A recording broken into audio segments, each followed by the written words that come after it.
We're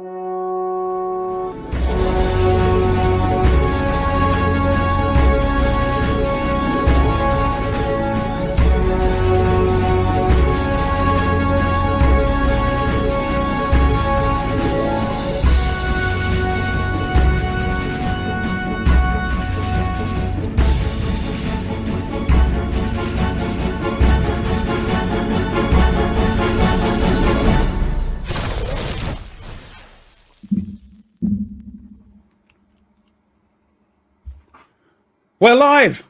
It's Saturday. It's 9 p.m. in Old Blighty, so it must mean it's time for the War Room.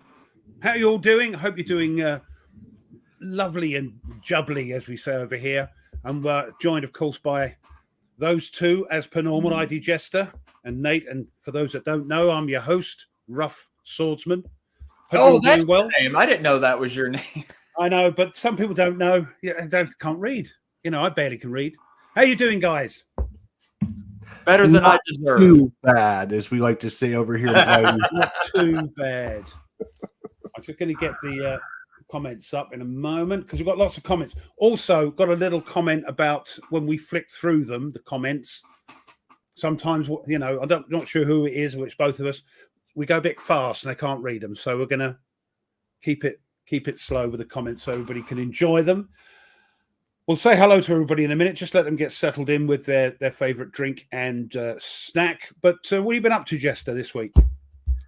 Okay, so first of all, lock and load, everyone. Let's do this. So a little bit of news this week, my friends. A little bit of news this week. Oh, So we spent literally 10 to 15 minutes talking about this last week. And how disappointed I was with GMT, the terrible customer service, arguing with me about I was wrong about this, that, the other thing, blah, blah, blah. I know that Mike Butterjelly, good friend of the channel, had posted a comment saying that he had emailed GMT about the issue we were having. And lo and behold, this week I get an email from GMT that the website is now been officially fixed and it should all be correct. So sometimes when you ask and you complain about something and explain to people what's wrong, they do the right thing and they will fix the situation. And as I've always said, not only do I talk bad about certain things when they're bad, I talk about the good when there's something good that happens. GMT did good. No, that's good. You should now see if you actually go to the GMC page. I'm going to do that now. You should see under each one of the different things. You should. So each one you've ordered, it will say you have ordered one. One of these. You've ordered 0 of these. You've ordered 2 of these. It is according to GMT. All done. It's been fixed. So I don't know if it was because of me. Or I don't know, it might have been because of Mike Butterjelly might have sent something and let them know that we were talking about it. Whatever the situation, hopefully it has now been fixed. I know I checked all mine. And not only that, but the lady emailed me back and said, I see that you have 3 games that you have more than 1 copy. Do you want me to edit them so you only are getting 1 copy of each? I thought, wow, she actually paid attention to what I was having a problem with, which was nice. That's cool. That's cool. That's in an ideal world, that's how it should be. Somebody's got a complaint, the complaint is dealt with, and nobody got hurt, and everybody's happy. Yeah, yeah. So like I said, I don't know if it's because Mike sent him an email or because I sent him an email or whatever, but whatever the situation, I'm going to take full credit for it. You know me, that's what I do. Yeah, but it's got to be you anyway because, you know, they've gone, oh, God, you know it is, don't you? And you'll also find now that you'll be getting your parcels first, your P500 first, because they go, oh, God, it's him. Send it out. I'm hoping. That would be awesome. Yeah. Let me know if that happens. That'd be funny. So last week was a big complaint about DMT. This week, it's going to be about somebody else. Oh, and you know what it is, Ruff, because you mentioned it to me. Oh, God, don't say I've caused this, have I? Yes, you have. Oh, Nate, God. what's Yeah, up, yeah. bud? Sorry. Don't blame me. I'm just passing on the news. That's it All for right. me. Nate, what do you got? Anyway, what are you up to?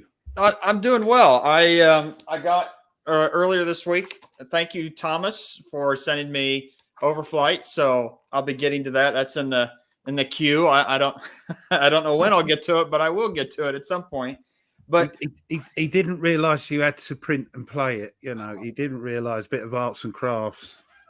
But you'll get round it. Don't worry. I will. I'm definitely not an arts and crafts person. I failed that part of art class in school. But These young kids, I tell you. I know they don't know they're alive, do they? That's right. 35 and young. But I did tell you both that I was trying to figure out what was going to be the last sort of big game that I was going to play this summer before I get back into PhD class, because I finished mine last week. So I decided it was going to be this. Oh, the big boy. Yes. Mm-hmm. And I have some thoughts on it.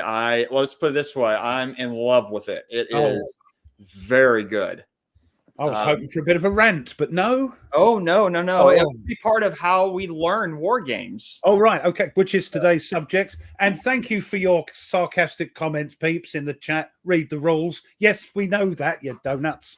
So we'll get around to saying, yeah, see, here's one. Look, doing it. Oh, my God. Yeah. We're to spend time reading the rules. Yeah. Okay, Tim. Yeah. I would, that sounds like a good thing, but that's not it. That's not it at all. No. Also, I learned 136 new games last year. You know how many rule books I read last year? Maybe 3, maybe 4 of 136. Reading the rule book is not the answer. No, I don't think it depends on the rule book, of course, but we're talking about that. Extra squeaky. Ruff, I caught Don't you join in, Thomas? Huh? Ruff, unfortunately I didn't catch it live, but I watched a little bit of your play with Tony. Oh yeah, thanks for asking what I've been up to this week. Thanks. Yeah. Well, of course, Friday was with Tony, me and Tony again doing part 3 of Musket and Pike. Love the system, love it. I'm still learning it, but I think Tony said, what do you love about it? It seems like every time you're maybe it's the subject. Oh, maybe it's the English Civil War, you see. Okay. And I love the chaos, because every time you move and you go over certain terrain, you sort of disrupt your formation, so like you did in real life. But he said at the end, I think, we'll call it a day. Yeah, because I was winning. 2 leaders, he lost 2 leaders. Yeah, but anyway, enjoy it. I understand you had a bit of an anniversary. Oh, 5 years of the YouTube channel. Thank you, Nate. Forgot all about it. Yes, 5 years. It's my young mind. I remember things. Shut up. I told them how old I was, and they were shocked. They thought, no, look at this skin. Look. 5 years I've been doing this. 5 years. And in November, it'll be 5 years for the War Room as well. So think on. It's a long time. So I found you pretty close to when we first when you started. Yeah. Even then, there was a shining light there. Yes, there was a beacon of light that was like, look at this. And I was like drawn to, like a moth to the flame. I was drawn to the lights. Yeah. No, it's just it was meant to be. It's written in the sands. That's cool. It's good, yes. So I'm just saying hello to everybody. So today's subject is everybody out here today. It's great. We've got 50 odd people already. What's going on, man? We may see a few disappear at 10 p.m. My time, but Ruff, when you get to it, I like Blue Tweezer's comment here. How do you learn a new war game? Ask him. Let me get to him. Let me get the cheeky monkey, because we're getting some. Stuka. I was going to ask you, so me and Tony were talking about this, about what you use to do your videos, and that thing you can stop it and move it. But I think it's only for Apple phones. It's not for Androids, is it? If you could let me know. Because I'm thinking of doing some live streams in the future. What? Was that computer of yours? Why? Well, no, it runs through the phone. So it's not running through the computer, if you know what I mean. Things like, what do they call it? Oh God, I can't remember what it's called. The thing that Tweez uses. I thought you avoided live streams like the plague. Only because I haven't got the equipment. This thing, if a rubber band bursts on this, I'm knackered, you know. Well, there's some games behind you could sell. Yeah, no, I want to. But if I can get this thing that's something similar to what Stuka uses, because what happens is when you want to move the camera, you can just pause it, move it, start it again, like if you want to zoom in, and it sort of effortlessly, seamlessly sort of melds them into one. Not yet, E4 Airman. Just making sure we get out. Paul. Hello, Paul. He was watching last night.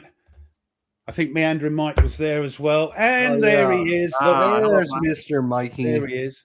Stuka Joe says he connects the camera to a computer for the OBS for freeze and unfreeze effects. Oh, right. It's OBS then. No, thanks, Stuka. No, that's the thing that just sucks the energy out of it. You've got to have a good computer. Richard. And your computer. Yeah, you can, I mean, over here in the States, you can buy a pretty decent computer for like $600 nowadays. They're not very expensive. Yeah, I can probably get reconditioned, refurbished, sort of thing with the upgraded bits and pieces on it. Yeah, we can do that. I could probably send you my old computer, and you would have something it will still be more up to date than most people. Yeah, four times as fast as mine. Yeah, I think Russ is still from the 1990s. Well, no, I have got Windows Millennium on it, so don't knock it. Millennial. Oh my gosh, ME. Wow, I haven't. Yeah, I remember that. They were good. They were good systems. Hi, Alan. Oh, look, he's here because he's not banned from my channel. You see, there he is. Isn't that nice? You've had rain again. Yes, I know. Yeah, we had some yesterday. Horrible summer over here in Old Blighty. Yes, that's one way. It doesn't work. William. Oh no, Ooh. We want some of that. There's Thomas. Yeah, that's what we get about every day in the summer down here. It was 115. What is it? Oh, I heard the thunder. You hear that? One? Yeah. That's a big boy one right there. That's a proper one. I love thunderstorms.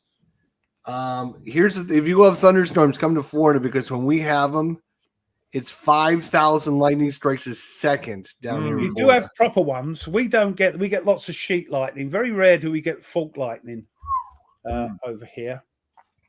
There's usually 2 or 3 idiots that get hit by lightning every year on the beach because they don't see the lightning coming and they decide to stay on the beach, and then the lightning comes and zaps one of them. And it's I think it's Mother's Nature way of what is it called? Natural selection. I think it's the old Take it out the gene pool. I think that's everybody. If I've missed you, say hello again. And Oh, John Stanley, you're definitely right. Yes. Well, have some of ours, for goodness sake. Good grief. We had some yesterday, but not enough. The England's team is playing what tomorrow? Rugby? What are we talking about here? We're talking about football, using the correct term, football. Oh, really? Soccer. Some football action. Cool. Yeah, Euros. It's the Euros. I think we're in the final.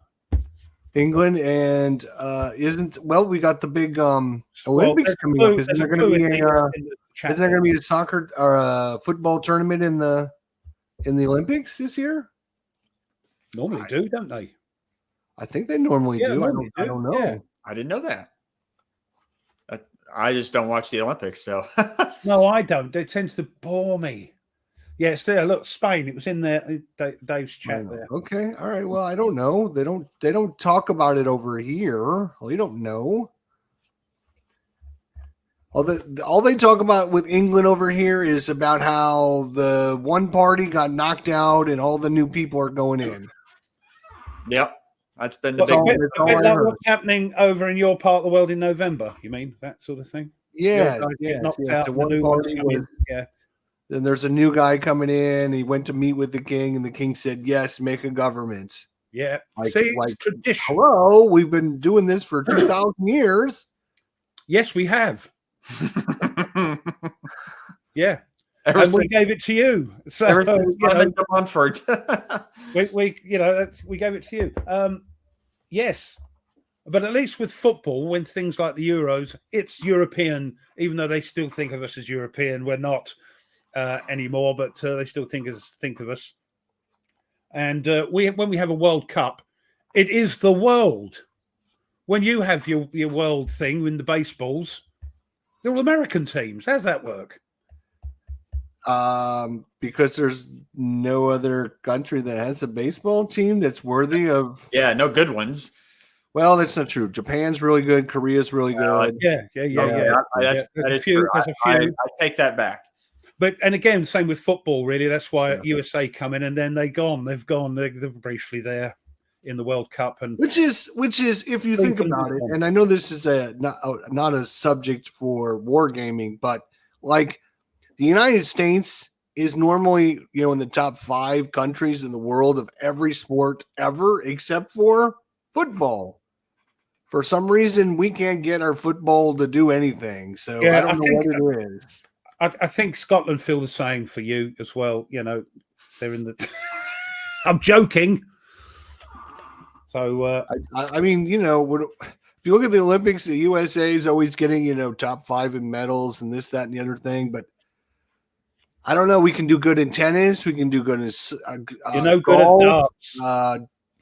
Darts maybe. No good at. We have world championships of those.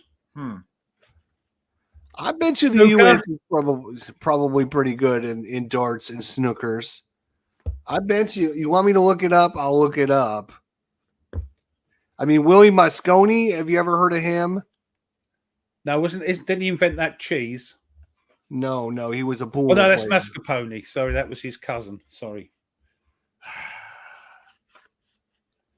There's only 2 places that call it soccer. It's interesting because why would we? Call it something else. It's like weird. I don't know why we didn't call it football. Probably because I don't know. Mike. There's 2 places in the world that have called it soccer: Australia and you guys. It's always been football. Nate's not paying any attention anymore. No, he's gone. Like I used to. Rule book. Like I used to. Anyway, yes, the subject is how we're going to learn. How do you learn a new war game? Yes, I know the rules. But that might be part of it. If you can't get the rules, are there tricks and tips that struggling already? Yeah, I am with me worms. So words. So yes. So we'll be talking about that. I mean, I have a certain way of doing things because normally I don't buy a game until I've gone through this sort of ritual thing that I do. So it'd be interesting. Yeah. Very rare. I'll buy a game that I haven't researched. I actually have a rule book on my tablet. How many of us are that prepared for this topic? I have one here as well. Well, because you're a professional. Australian rules. Yes. Right. Just trying to be just like you, Jester. So we'll talk about that later. What's this thing you want to talk about? Are you going to rant or something, or are you going to leave it, or wait for it, or what? Well, you better do it now. I'm just going to let it go because I mean, it's just disappointing, and I don't want to deal with it. So we'll see what happens to the numbers at a certain time. Yeah. I won't say anything. We'll see what happens. Yeah. I will see what happens. That's right.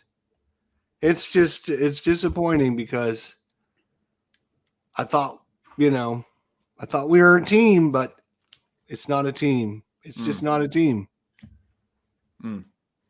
I will mention something to you guys. I had seen some people on YouTube make some videos. They were Eurogame YouTubers, but I thought it was a subject that definitely applies to us as well, and that is burnout. What happens when you feel burnt out on games, and what sort of causes that, and then how can you find solutions to not be burnt out anymore? And I'll tell you, I was watching them, and the sort of overall thing that I got from them was when you do feel burnout, is kind of think about, remember that this is a hobby and this is meant to be for fun. And you're not competing with everyone in the world on social media for some type of prize. You just do it because you find it fun. And when you do start feeling like you don't want to play anything anymore, or you just want to be done, maybe you do need to take a break. But remember why you started getting into this in the first place, and what got you into it, and what kept you into it for however long you are, and just remember that it's a hobby. It's meant to be fun. But again, that's a little side thing of how do I learn a new war game? Is it am I a bit burnt out? Mm-hmm. Maybe that's why I'm having trouble learning. I love you, Nate. You're a very intelligent guy. You always come up with great comments. You come up with great subjects and everything. But everything you just said is total horse doggy. Ooh, yeah. I like this. Okay. Everything you said is horse doggy do. Okay, go ahead. That is basically what you're listening to, is a bunch of millennials trying to give excuses about why they can't do something. Here's my thought, okay? And I would call myself maybe a 1%er. Like, of all the people on the internet that do this stuff, I'm probably in the top 1% of the amount of content that I put out there. I play a lot more games than all these other people, these other professional YouTubers. I play a lot more games than they do. I bring a lot more content to my channel. I did 3 games yesterday, as a matter of fact. I'm going to do 2 games today. I'll probably do 2 or 3 tomorrow. So in one weekend, I can do like 7 or 8 games. Here's my thought on burnout. And again, this is coming from somebody else, is the time that I actually have to spend gaming and stuff is very limited, because I still work, I still eat, I sleep, I do things like that. So the amount of time that I'm spending gaming is not very much after all is said and done. Mm-hmm. And so, like, if you're getting burned out because you game once or twice or 3 times a week, then you probably should find yourself a different hobby, because yes, it's supposed to be fun, but while you're doing it should be fun. And if you're getting burned out after 2 or 3 times and you're not having fun, you're not really a gamer. Let's be honest. Are they getting burned out after 2 or 3 games, or are they getting burned out after 6 months of constant YouTubing? I don't know. I think. Okay, well, even if they're let's say I'm just saying, you're getting burned down after 2 weeks or 2 months or 2 weeks, 6 months. If you're getting burned out that fast, then find yourself a different hobby, because I mean, I did this every day last year, every single solitary day. I didn't get burned out. Yeah, but like me, you haven't got a life, Jester.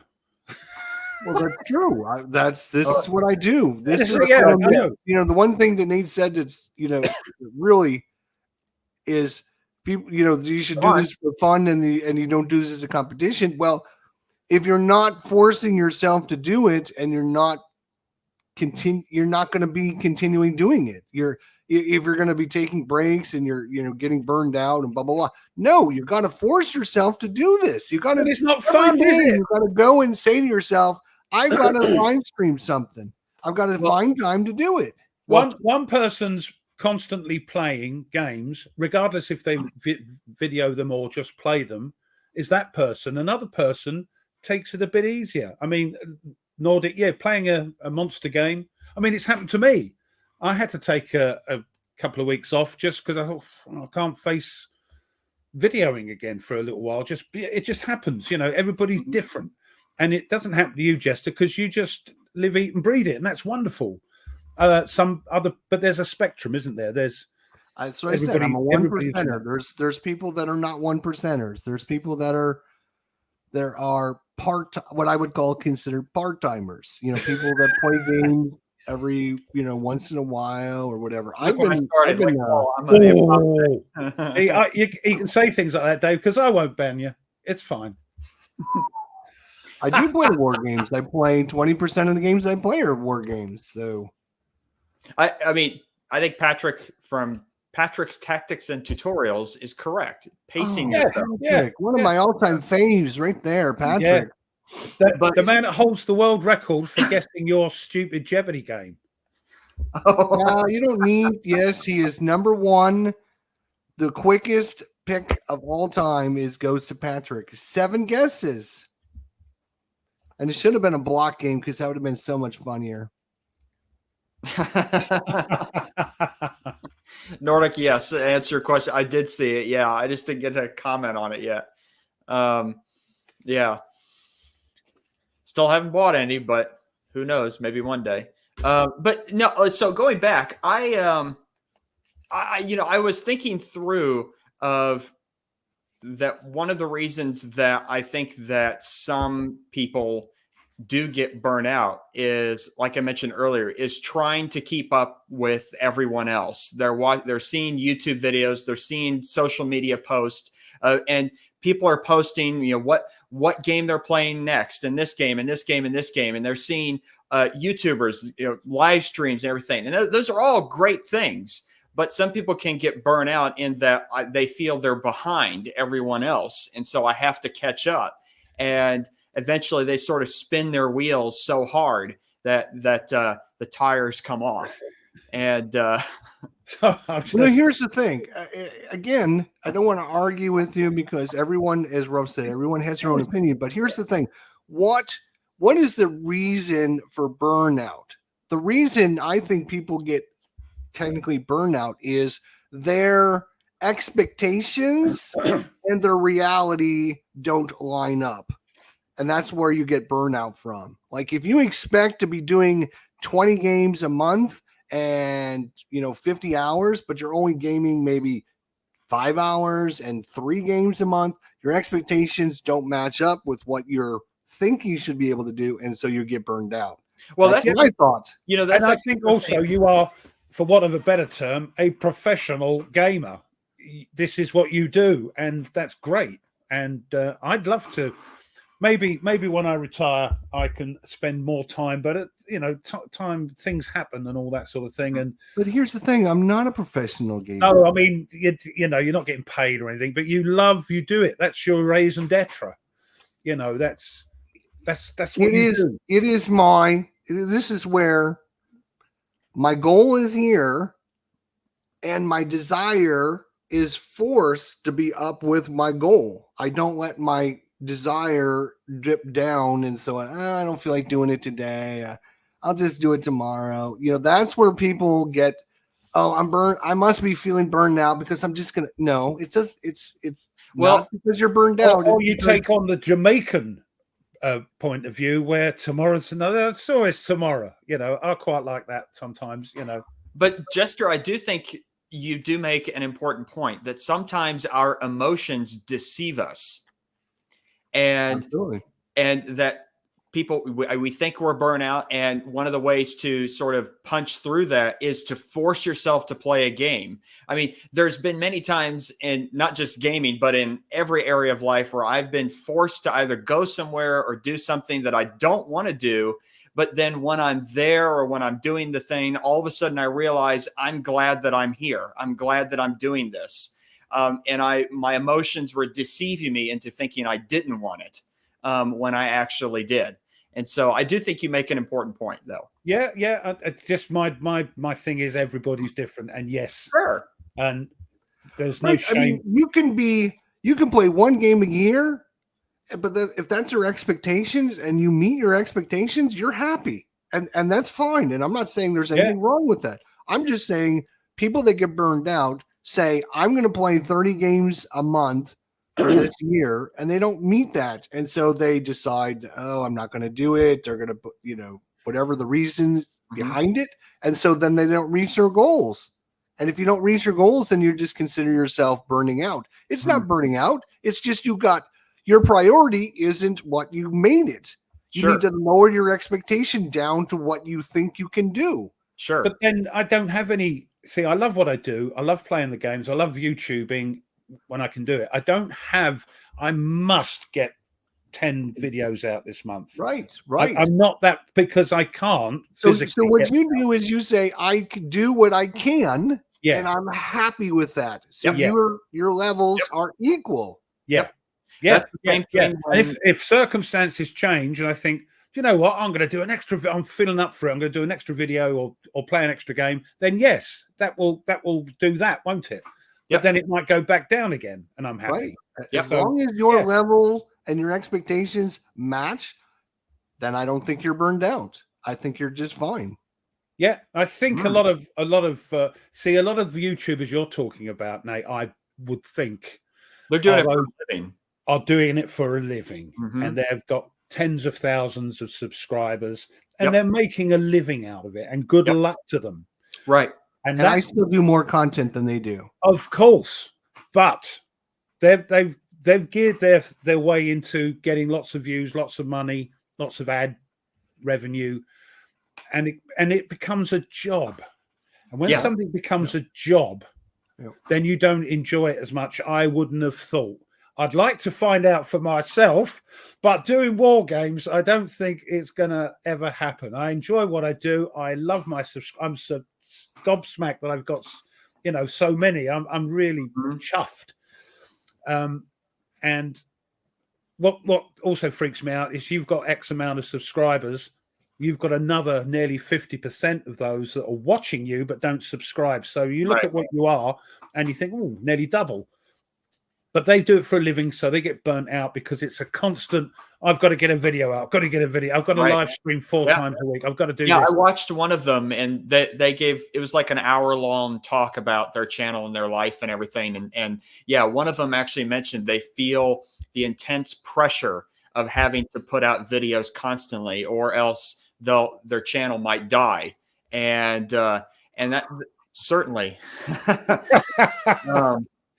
certainly, I can understand feeling how this is a job now and not. Well, I mean, if you're talking about burnout, most people consider burnout, somebody that spends 40, 50, 60 hours at work, spending all that extra time, and they get burned out because why? It's because their personal life goals are here and they're not able to reach those personal goals because they're doing work. Same thing with gaming. If your expectations are up here and you're not reaching those, you're burned out. So I think it only lower your expectations down. I don't think it applies. I don't think to peeps doing YouTube in our world. I don't think that happens. I think everybody goes, I'll do one. Some people have their expectations and they're videoing at the same level. I don't think it applies to us because we set our own level. There's no pressure. We're not making a living out of this. There's no way we're going to get, what they call shut up and sit down or whatever they're called. They've got, how many they got? Hundreds of thousands of viewers. Yeah. They're under pressure to keep pushing out videos. And also under pressure from people that sponsor them, under pressure from not just them, but those sort of YouTubers, people that sponsor them, people that send them stuff, people that pay them to make videos on their games. We get sent the old games and things and it's lovely, but there's no payment. Our payment is the game, if you like, or can you do something because they think we can do something with it, but they're paid to make videos. So there's that constant pressure, and I can understand them sort of freaking out, their brain getting burnt out and stopping. And it's a mental disease of some people that these high-end YouTubers, some, unless that they're of the correct mindset, will suffer from. Yeah. I have that a little bit, to be honest. Yeah. I mean, I do feel a little bit of pressure to constantly put out content because I've been doing it for so long and this, that, and the other thing. It's like when I look at my stats at the end of the month, if I don't have like 40 or 50 games played, I am like, what the hell happened? Why do I not have that? And that's you. See, Right. Well, I mean, it's just that constant pressure of you got to keep getting new games out. You got to think about what's coming up next. You got to make sure you know how to play the new game. which is the subject for today, is Yeah. learning new games and stuff. Yeah, So we'll talk about. I know we've gone off subject, but this is interesting as well. This is, this is interesting as well. So this is something that I was noticing over the last couple of weeks, seeing it online, and I just thought I'd mention it and get both of your take on it. There we go. Thank you, Coy. Yep, there you go. That does look like an interesting game, Task Force from VUCA. I like the artwork in that game. It's a lovely. It is Task Force. The problem is you're going to have to house rule it if you're going to play it solo because there's hidden info. There's a way around it. I think I sussed out a little way to do it myself. It's like when you pull the chit. It's unusual because when you come up against something, you don't know what it is. Mm-hmm. The person you're up against takes a chit, and it's a bit like what's the game where you say it's something but it's not. You're trying to fool them. Oh, okay. Yeah. Oh, like password or something. You also say you picked out Task Force and you go, oh, there's nothing there, and you put it down, and they have to decide whether or not to believe you or believe the info. Liar's dice, yeah, something like that. Yeah. So it's no, it's not Burnout. It just happens to go over there, but it's a new racing game. Yes, quite right. Well, if it's a new GMT game, you can at least get your correct number thanks to Mike. So thanks, Mike, and myself. Or again, I don't know who caused GMT to fix the problem, but kudos to GMT for getting on that and at least letting me know. So and that's cool. I obviously can pass that information on to the rest of you guys and let you guys know you should be able to see the information now correctly. So that's always a good thing when. Mm-hmm. Yeah, when game companies or any company does they come across as less than genuine. Some of them. I'm just waiting for my latest GMT order that I got, the Napoleon game. Napoleon, yeah. Napoleon, yes. I bought a solitaire game, guys. Oh my god! I know what's going on. See, and Skies Above the Reich too are coming. Second edition Skies Above the Reich are coming. So I think you'd enjoy that. Nate, I think you'd enjoy that. Just check. It'll be an interesting one. Now the new kind of the new game. Hold on, I'm just going to say, extra squeaky. That's your own fault for turning up late, but it is. I'll tell you, as it's you. It's how do you learn a new war game? What sort of tricks and I keep saying it, tricks and tips that peeps have got for and it might help sort of new players or new converts to the gaming / wargaming world. Yes, Coy, I've been scalped today. Yes. Looks good. I'm sick of dealing with the extra. Got that summer dew going on, right? Just trade it all. Yeah, I got my worms mixed up. Sorry. I think we've caught up. Yes, and I used blue tweezers. The only problem with that is, of course, he's a bit canny, and he'll only tell me 95% of the rules. He won't tell you the rest of them. Until it turns up and you go, oh, you could have done that. So what happens when Blue Tweezers doesn't want to play the game with you? How do you learn a game? No, we always play the games we want to play. We might be talking about VUCA. VUCA has been in touch with Tweez saying that we want to have a go at this one. Oh. There's a... Yeah, that looks like a really cool game. What do we call it? Vassal module, just out the designers. Do you realize it's a Napoleon mod? It's a what? A Napoleon game. Yes. On to Russia. Ruff's getting into Napoleonics now. Well, I want to try. I mean, I'm getting through the back door with the naval stuff. I must admit, I enjoy that. So we might be playing that in the future, or we will be playing it. It just depends when. We'll bring that to you. So yeah, that's cool. Well, I got a couple of books that you might be tempted to buy. Are we doing that? Let's do your bit then. Well, we're only 40 minutes in. Yeah, I know. It goes so quick. We've got 60 people watching us. What's going on? You're in charge of the show, Ruff. This is. Oh, I'll tell you what. No, this. Yeah, in charge. I'm lackadaisical. Yeah, I know one thing. It's 1812. It is watching. We should have 65 likes then. I know that if we have 60 people watching, there should be 65 likes. Let's have a look. Well, a block game. They don't know what a block game is. Well, it's only block games because the orders are on blocks and those are hidden behind screen. So it's a BBG. It's it's only a slightly BBG because it's an adjacent one. Because you only use the blocks for the orders. We've got counters for the counters. Yes, could you please, because we need all the help we can get, us three. We're struggling. If you could smash that like button just to make sure it's working, it would be absolutely wonderful. So thank you. Right. Sorry, you were saying, Nate, you're going to do your Nate's notes now. More than happy to, if you would like. Yes, please. So first, I'll start with. So I was thinking for the books today, I had the Men of Iron series in mind. Oh, have you got that? No, I have not. But I am like this close to getting Norman Conquest. Get it? It's great fun. It's a great system. It does look cool. Easy to play. Great. Who knows? I might get it. I might through the back door get to GBOH someday. Maybe Men of Iron will be the path to get there. Who knows? But anyway, the first book is this.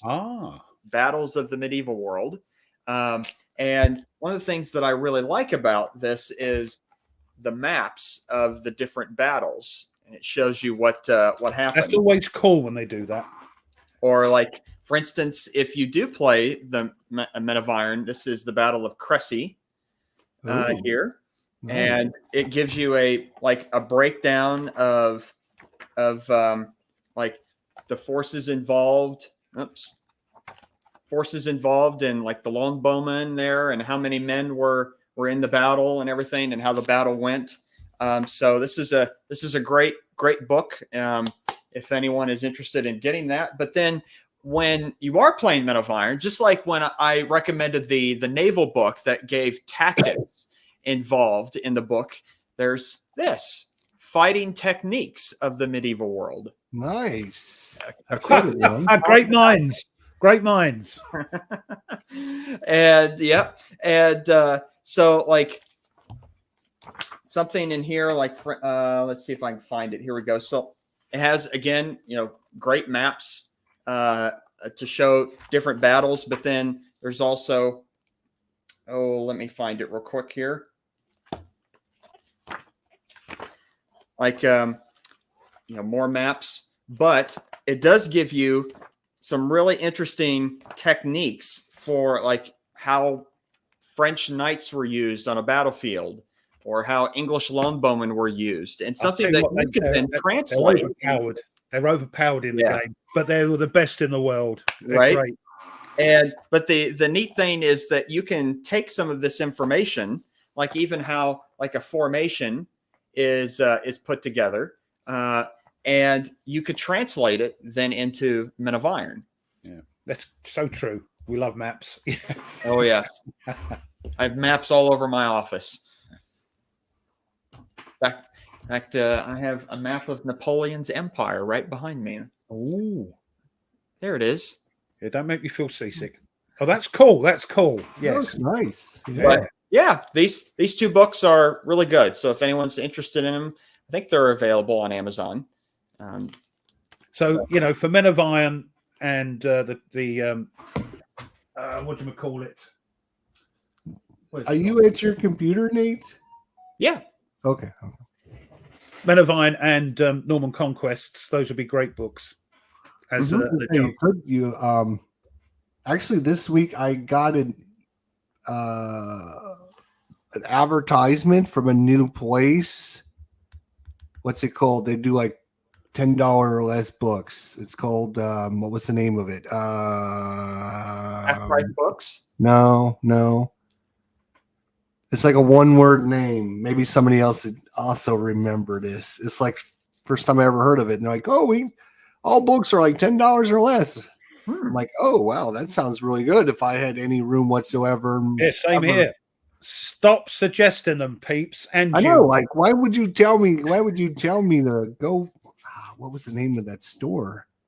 Well, it's like thrift.com maybe or something like that. And it's great if out of print books they've got a sort of few over, sell them off. Yeah, brilliant. Well, the neat thing about this book is this is part of a series. So fighting techniques of the medieval world, but then there's also fighting techniques of the Napoleonic age. Or there's here we go. Fighting techniques of the ancient world. So if you're for GBOH, if you want to learn more about how to fight an ancient battle. So this, no, all you have to do with that GBOH is that, isn't it? Oh, is that it? That's the fighting techniques. Yeah. Thrift books is that what it was? Maybe that was what it was called. Let me see. Well, I suppose if you join it together, it's one word. Books.com. That might have been it, actually. Technically, it's 2 words, but anyway. You get, I think I've heard of it. 19 million titles. Yeah, thriftbooks.com. What was the name of that, Nate? Fighting techniques. Hang on. Fighting. NIQUES. Of the medieval world.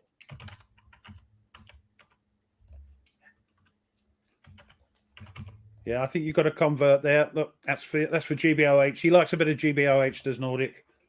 Oh, yes. There we go. Here, I'll share my screen with you guys. Preset share screen. Window. Let's share. Oh, that would be interesting. There we go.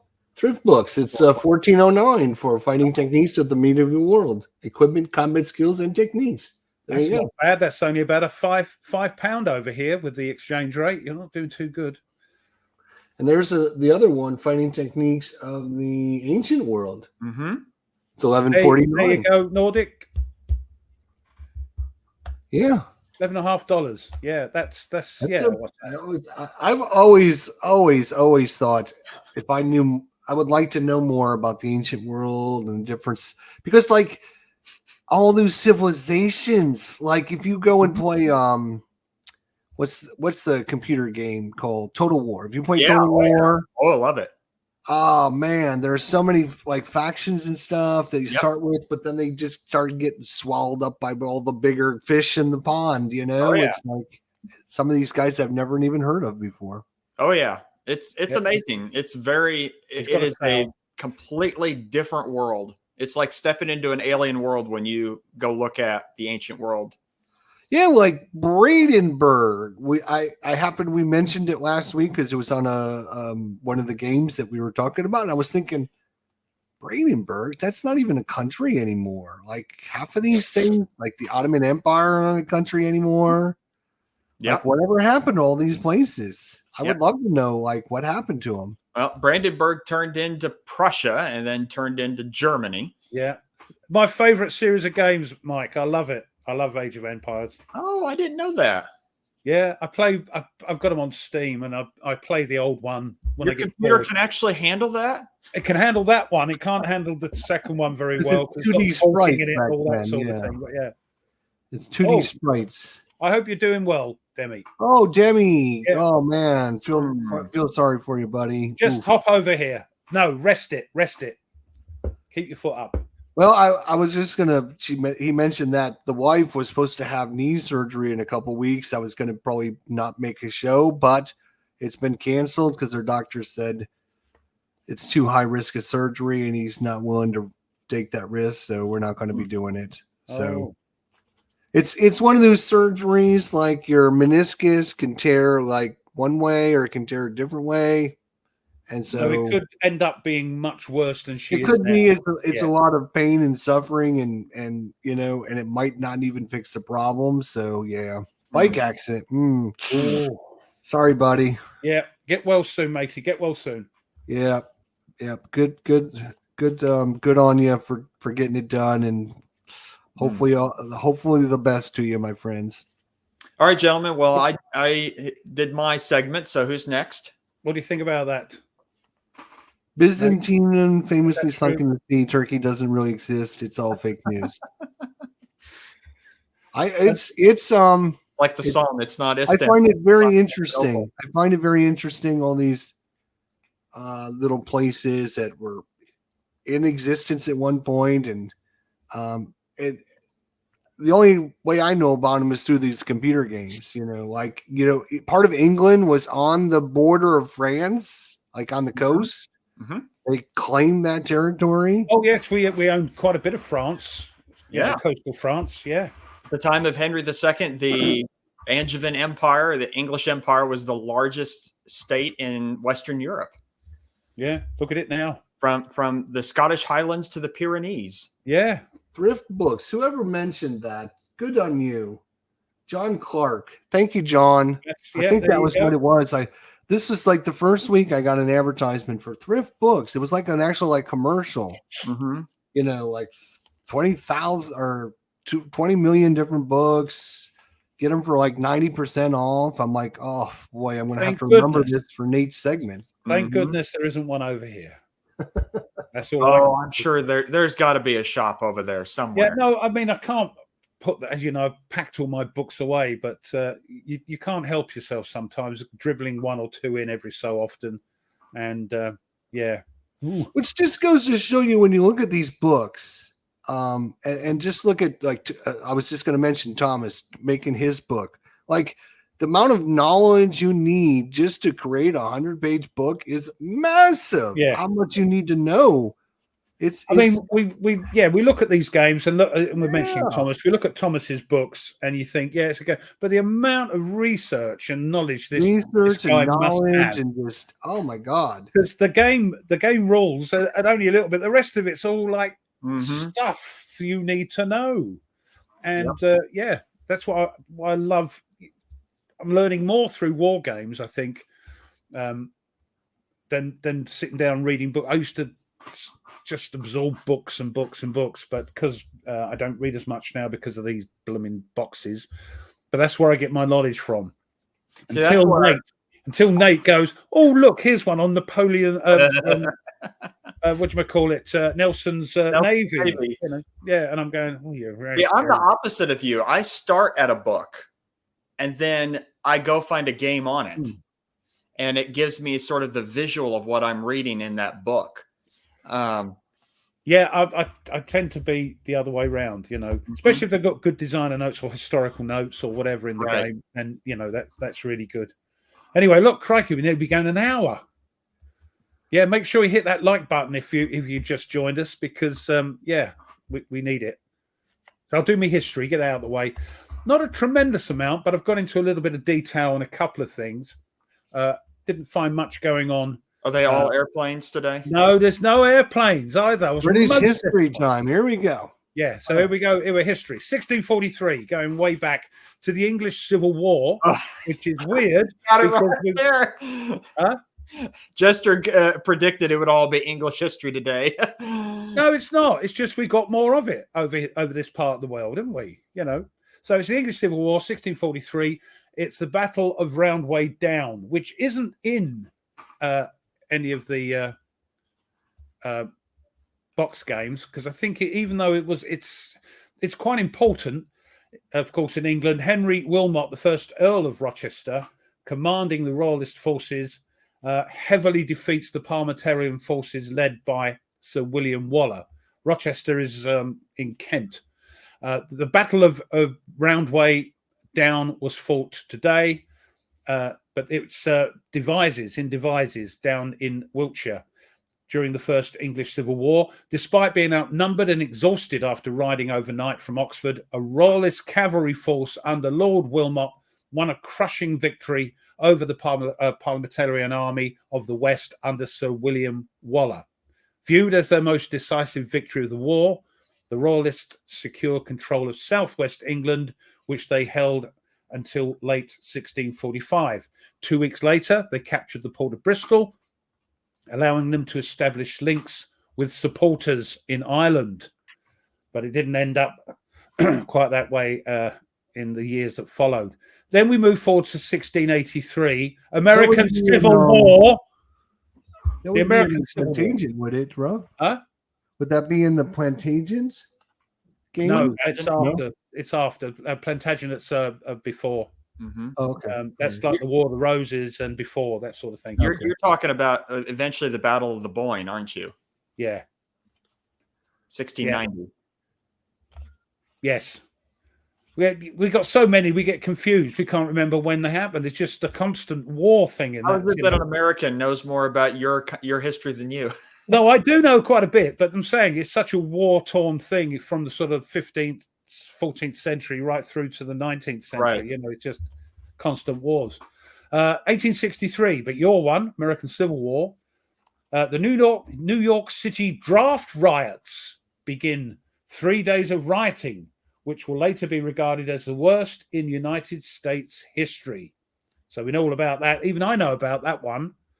The New York City draft riots, sometimes referred to as the Manhattan draft riots, and known at the time as Draft Week, this is from July 13th to 16th, 1863, were violent disturbances in lower Manhattan, widely regarded as the culmination of working class discontent with the new laws passed by Congress that year to draft men to fight in the ongoing American Civil War. The riots remain the largest civil and most racially charged urban disturbance in American history.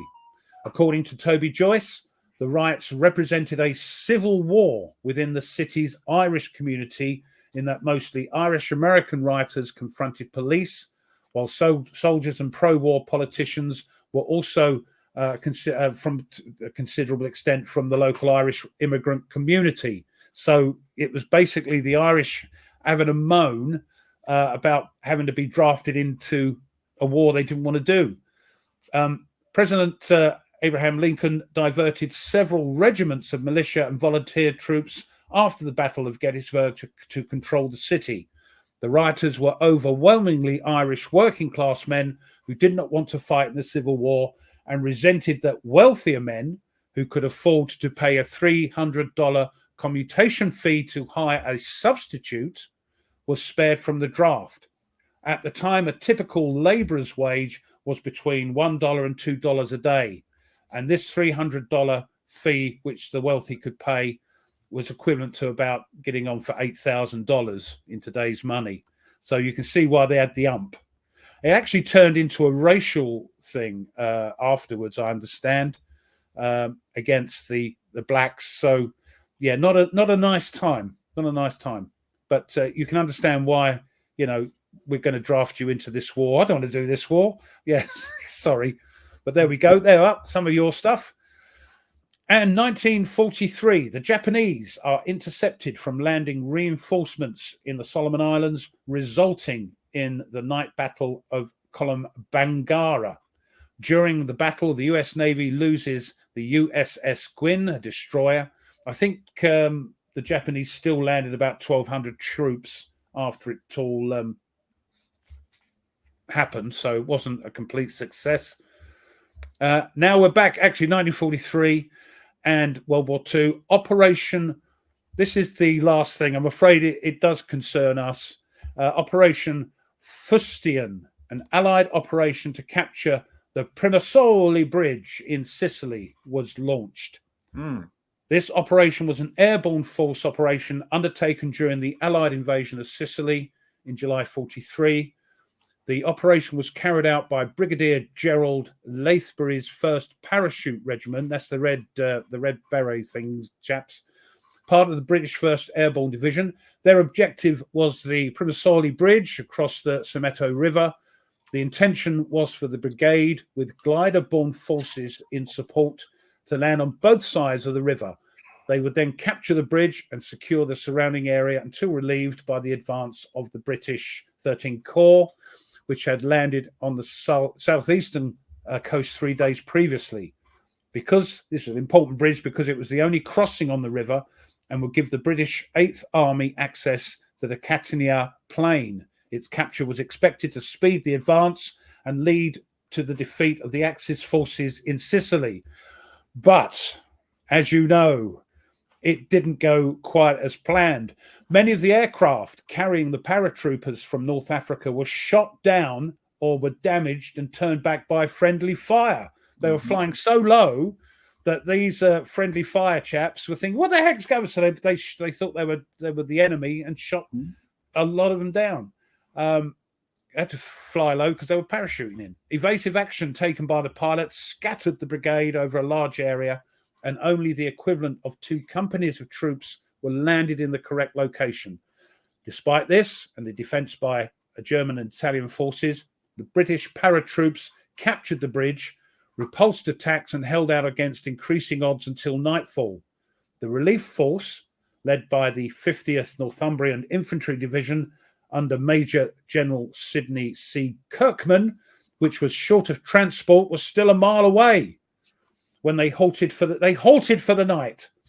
By this time, with casualties mounting and supplies running short, the parachute brigade commander, that's General Lathbury, had relinquished control of the bridge to the Germans.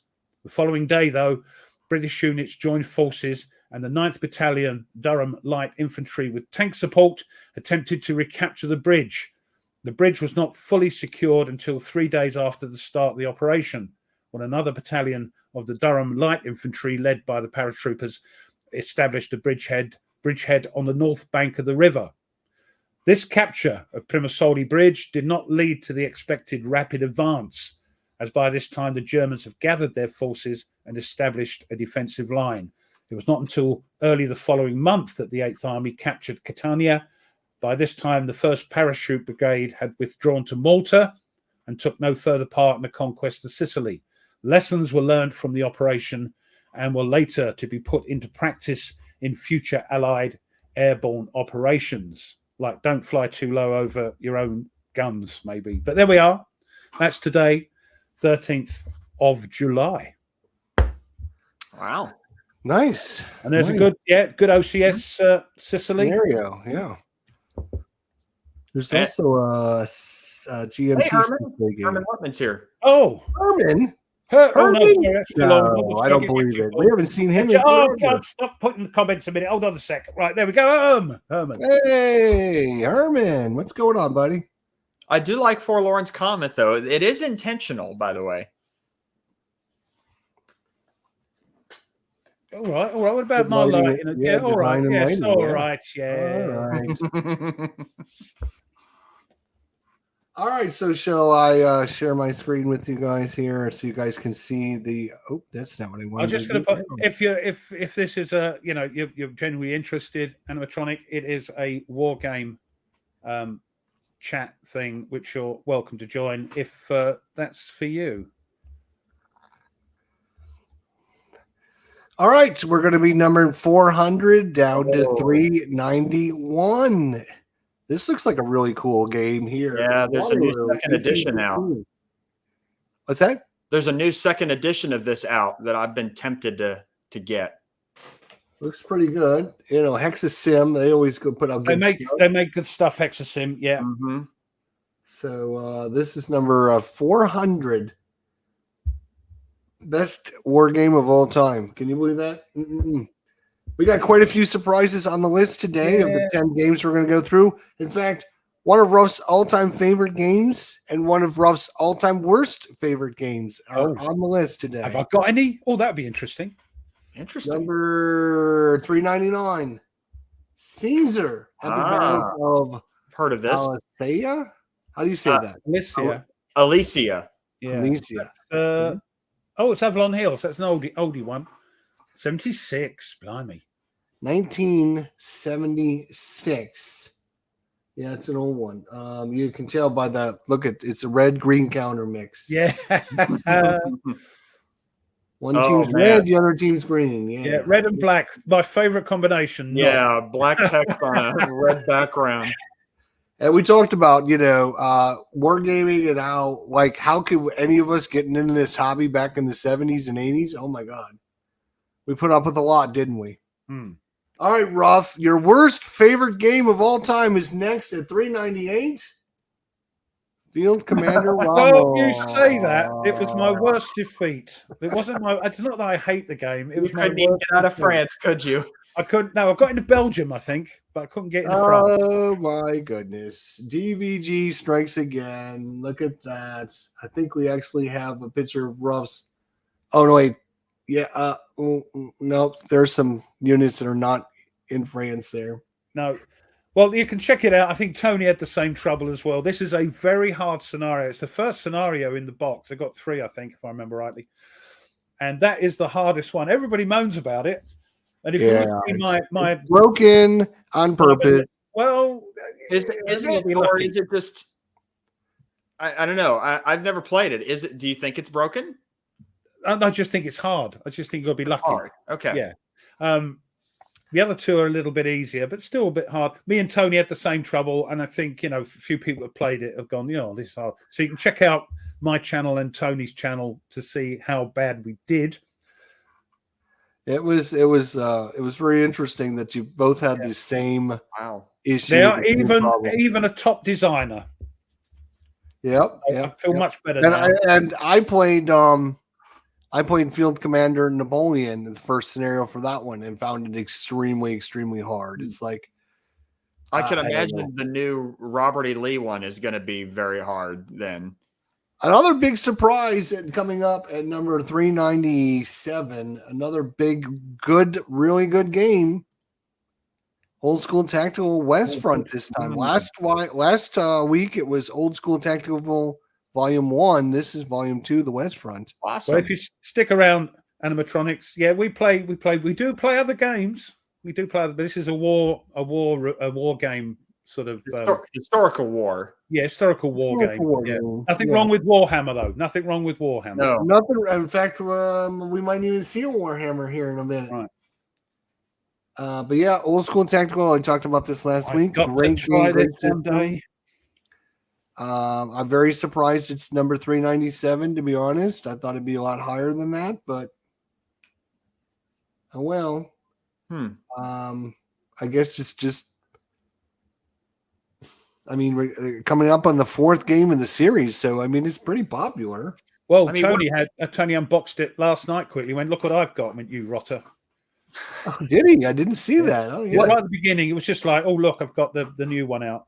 So what makes? So I don't want to divert you, but I am curious. What makes Old School Tactical so good? What's the simplicity of the rules? I think that's what they were trying to go for, because back when this game came out, back in 2015, 16, 17 time, like all the rage was like there was a new kick on starter kit for ASL and trying to make ASL more playable and everything. And so that's why they decided to come out with Old School Tactical and say, hey, if you want to play an Old School Tactical game, play this one. You don't need to learn ASL. So it's less simplistic. Yeah, it's less complicated than Lock and Load Tactical as well, isn't it? It's a little bit. Is that right? Would you say it was less complicated? It is probably a little more difficult than Lock and Load Tactical, but it's kind of in the same ballpark. Ooh, right. Yeah. Okay. The thing that makes Old School Tactical just slightly more difficult is you have these action points that you need to spend, and so you have to decide what you're going to do with your action points. So there's there's an extra layer on top of the tactical part of it. It's still great, but there is a little bit more strategy than I think the Lock and Load. So I'm trying to get my lighting as good as Nate's because he's getting all the thing here. Anyway, go right.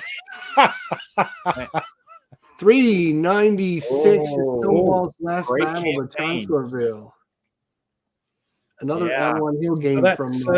It's part of the GCACW series. But I didn't realize 1996 was still published by Avalon Hill. It wasn't Gamers or whatever then. Oh, MMP. Yeah, or Gamers even before MMP. Yeah. But yeah. And you can see, look at this. They actually have 4 or 5 different colors on their counter now. Look at that. We're in the 90s. They've discovered different printing techniques, more advanced, I will say the GCACW series has some of the best maps. Yes, I mean, and I suspect even in that box, it was, they're just gorgeous, aren't they? Mm-hmm. These look good. These look good right there. I mean, that looks like a proper game right there. There you go, Patrick.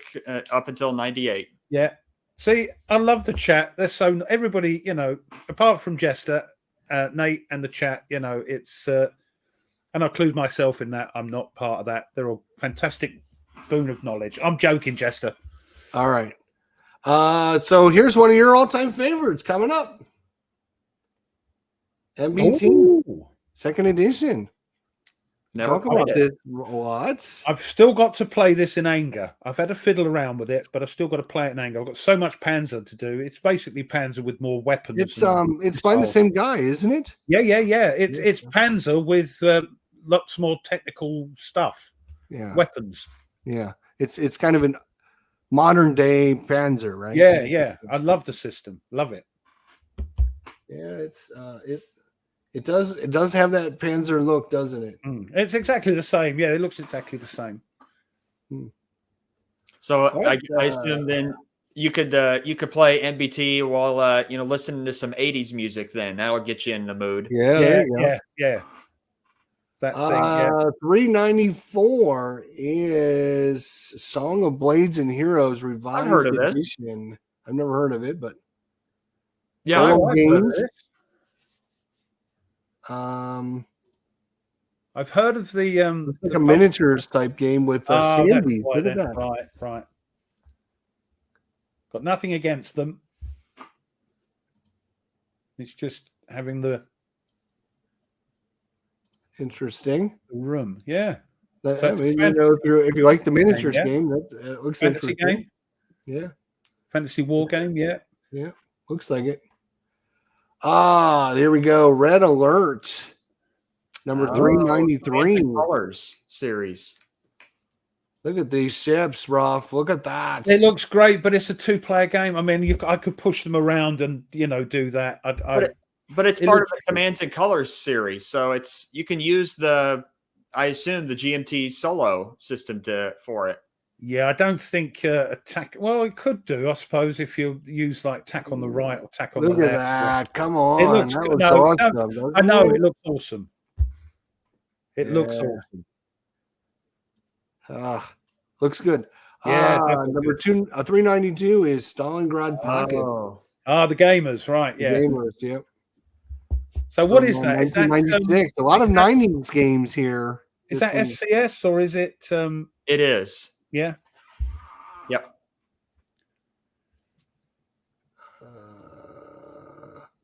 It's a second edition of the. I'm looking to see what they had here.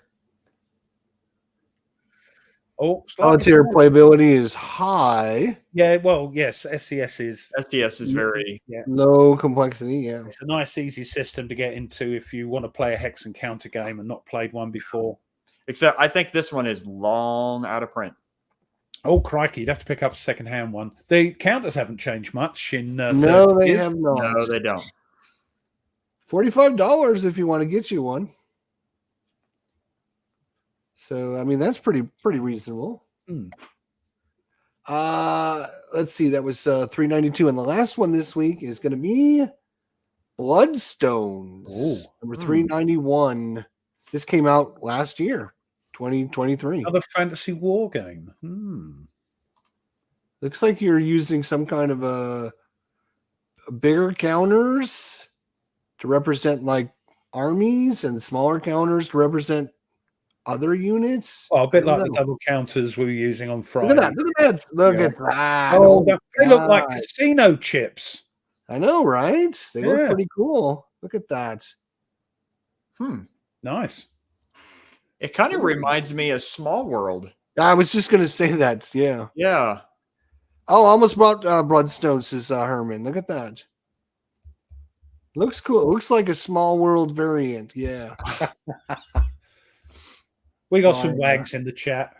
Oh, it's by Martin Wallace. Oh, yeah. Yeah, we said, yeah. Look at that. Yeah, they do. They do. They do. Yeah. They're chunky. The fantasy counters look like dominoes. Yeah. They do, don't they? They do look interesting, I'll tell you. I mean, we talk about this all the time on the show. Like, if you they want to are my favorite after eights. I love them. If you after dinner mints are your favorite, you gotta make it look more interesting. So. You have as the dinner meal is just that. No, I bought them at Christmas and I just sit in the corner and scoff them. And what really annoys me about the After 8 Minutes, because they come in a little paper thing, don't they? Don't know if you know them. After 8 Minutes. After 8 mints? Yeah. We don't have those over here. Well, they're mint. They're mint plain chocolate, square with mint fondant in the middle, plain chocolate on the outside. And they come in a little paper envelope, open-ended.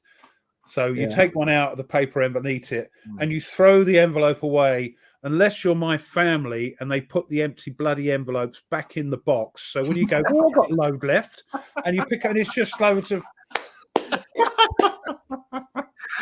Yeah.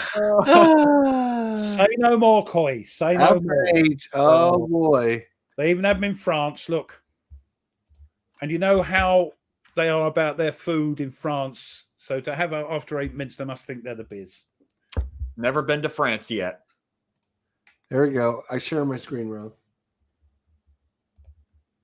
Is this what they are? Yeah, little square box, little oblong boxes. Yes. They come those little paper delightfully minty dark chocolate thins. Yes.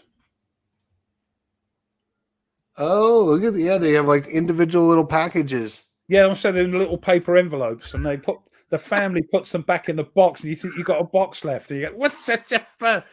Oh my God, $25 over here, Ruff. Is that a good price? No, that's not a good price. They're about $1.99, if that. Oh, Ruff, do you little package right there? Oh my God, that's now let me. Ruff, do you use these as a means to help you learn a new war game? No, these are just things I stuff in my gob one after the other. Okay. But I suspect with the high sugar content, it might help me to concentrate. Which and I know, and thank you, we love you dearly for that, Nate, trying to bring us round back to the subject. Teacher in me. Of tonight's war. The teacher in me. Yeah. Yeah, look, there you go. $90,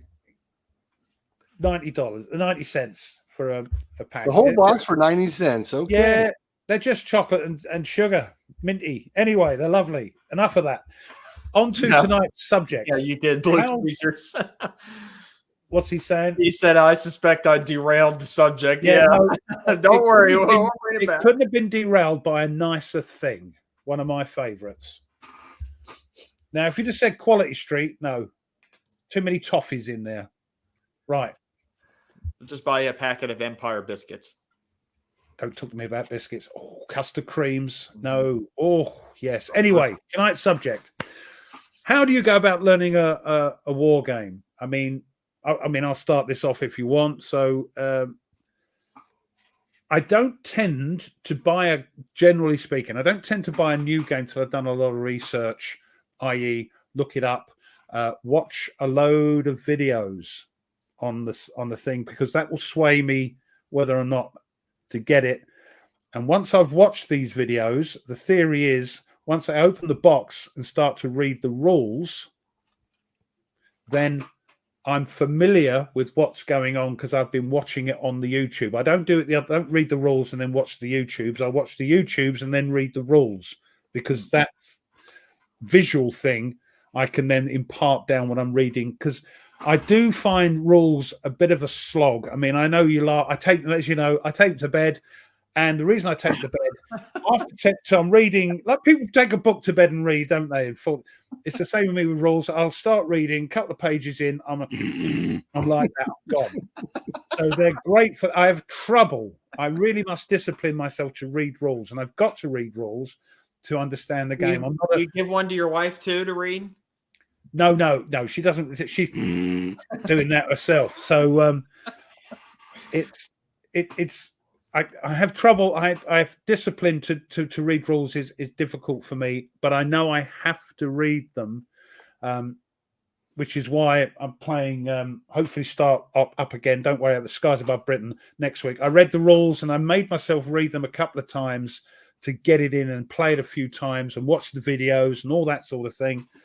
All adjuncts to help me learn the thing, and I'm not doing too bad. I get a couple of things wrong, but I'm happy because I feel comfortable playing it, that I know 90-odd% it's going to be right. So I very rarely buy a game without knowing what the rules are. If it's a series, I've probably got one of the series, so I sort of know what's going on.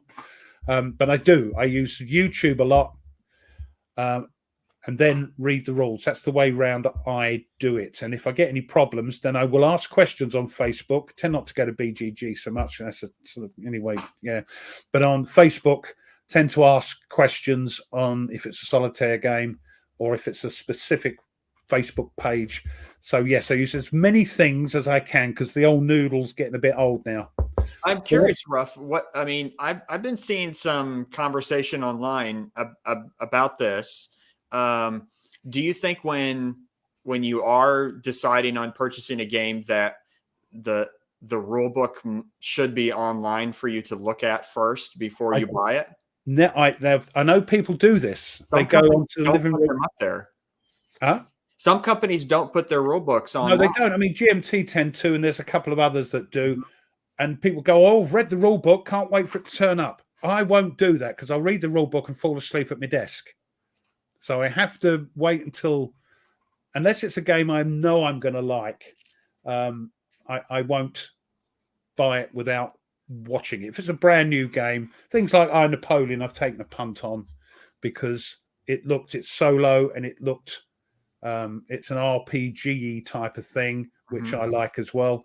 So yes, I took a punt on it, and I'm just hoping, waiting for the videos to come out so I can watch them. But luckily, there's a couple out already by a certain chap who's, I don't know how he gets hold of the tabletop simulator things before everybody else, but he's doing it. So yes, I've got those to watch. So that's how I do it. I'm going to look through the old chat while who wants to go next? Herman, that's exciting. I need to go check that out. I will get down to Herman. Let me have a look. Go ahead, Jester. Jester, go on then. How do you do it? As I mentioned, I hardly ever read a rule book. I am all about learning the game through online, visually watching people play the game, and 95% of what you can learn is watching somebody else do it. So it's when after I get done watching somebody play it, what I will do is, if I'm thinking in my head as they're playing, well, what happens if you try this, or what happens, what happens? Do you draw 2 cards? What happens if you draw 2 cards? What do you do with the extra card? I think about these things as I'm watching it. So that way, after I'm done, I go to the rule book and I look up these sections and I just say, oh, okay, this is the draw the cards section. Oh, okay. Once you're done with this, you do the X, Y, and Z and blah, blah, blah. So that's an interesting thing that Charles has put, the examples of play. Now, I know some people read the rules, do the examples of play, or they do the examples of play and then read the rules.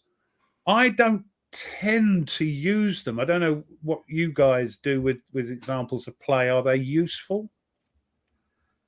Yeah, go ahead. I do. I find them very useful. Yeah.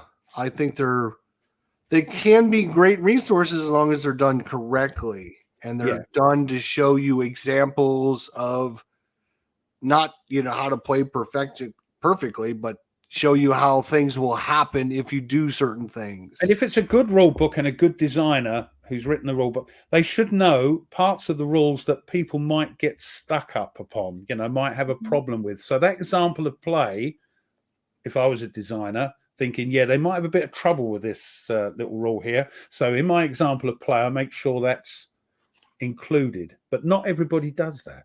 Well, I know I was greatly appreciated when the first war game that I got was the Dark Sands from Ted Racer. And in the playbook is the half of the playbook is an example of play, example of I think it's like 2 turns. And I just followed it step by step while referring back to the rule book for how did he do this.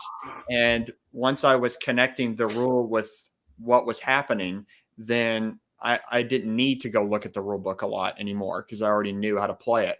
And all of the games in the Dark series, the Dark Summer, the Dark Valley, they all have an example of play in their playbook. And I think they're fantastic. Yeah. Oh, good. Because that's one on my bucket list to do is the Dark series.